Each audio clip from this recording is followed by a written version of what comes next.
Fala pessoal, aqui é Luiz Kajiyama e hoje eu vou falar a diferença entre câmera full frame e APS-C. A câmera full frame é a câmera que tem um sensor do tamanho do fotograma do filme de 35mm, que tem 36mm de largura por 24mm de altura. E a câmera APS-C é uma câmera que tem um sensor menor e pode variar o tamanho conforme modelo ou marca. E na prática, o que isso vai mudar? Nós podemos notar uma diferença na questão do ISO. Com câmera full frame você consegue aumentar o ISO, né? Você pode utilizar ISOs mais elevados e você vai ter menos ruído.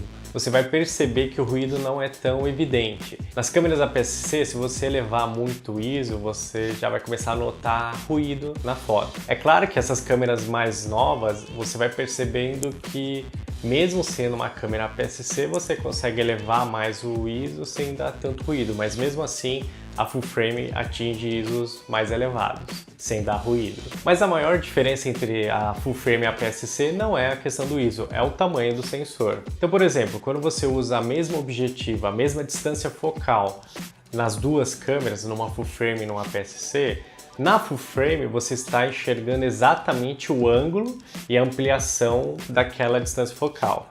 Se você usa uma APS-C, você vai ver que o ângulo vai diminuir e você vai ter a sensação que você vai ampliar mais. Por quê? Porque no sensor APS-C, por ele ser menor, você está tendo um recorte da imagem. Você não está enxergando todo o ângulo de cobertura que aquela objetiva te dá, aquela distância focal te dá. Então, por exemplo, se você está usando uma 50mm numa full frame, você está com o ângulo de cobertura da 50mm. Se você está numa APS-C com a mesma 50mm, você tem o que a gente chama de fator de corte, que é o quanto você está perdendo do ângulo mesmo de cobertura da objetiva. E esse fator de corte muda conforme a marca. Por exemplo, a Canon ela tem um fator de corte de 1,6 e a Nikon e a Sony de 1,5. O que isso significa? Na prática é mais ou menos isso. Se você está com a 50mm na Canon, você vai fazer 50mm vezes 1,6. E o resultado seria o equivalente numa full frame. Então, 50mm vezes 1,6 é igual a 80mm. Então, seria o equivalente a usar uma 80mm numa full frame. Já na Nikon e na Sony é 50 vezes 1,5, que dá 75mm, que é o equivalente numa full frame. Então, se você tem 75mm numa full frame e 50mm na APS-C da Nikon ou da Sony, o ângulo de cobertura será igual. Essa conta é só para você ter uma noção do ângulo de cobertura equivalente uma para outra, mas, sei lá, para você fotografar, você não precisa ficar fazendo essas contas.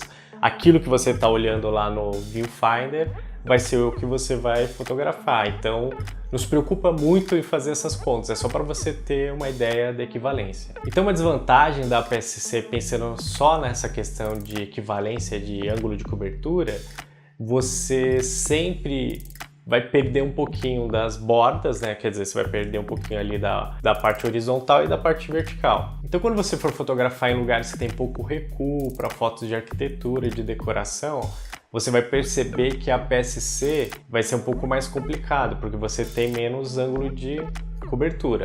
Já na full frame, com a mesma distância focal, você vai conseguir fotografar mais aberto. Então essa é uma desvantagem pensando na APS-C. Mas se você for pensar em questão de ampliação, dependendo do que você quer fotografar, a APS-C vai te ajudar a ter uma maior ampliação, porque você tem aquela sensação que amplia mais. Então depende muito daquilo que você precisa fotografar, mas você tem que ter em mente que tem essa questão do sensor ser menor e você vai ter uma imagem um pouquinho mais ampliada na APS-C. Então é isso, pessoal. Vejo vocês no próximo vídeo. Se você ainda não se inscreveu no canal, se inscreva.